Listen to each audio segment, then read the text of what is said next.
هتاكل ايه؟ أكلة مشهورة، نعم، بالفن. معجونة ازاي؟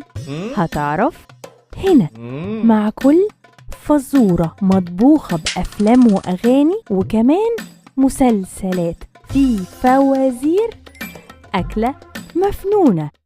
يا مساء الخير والهنا، معاكم مونيكا ميشيل، وجه وقت نعرف حل الطبق البايت معنا من امبارح، والحل هو أغنية يا بتاع النعناع لمصطفى حجاج. ودلوقتي هنلعب سوا بفزورة جديدة بأكلة فعلا لذيذة. ويلا نكشف طبق النهاردة اللي مخبلنا أكلة مفنونة. حاجة ساقعة تضحك في وش الحر، تسيح في البق وتنسيك أي مر.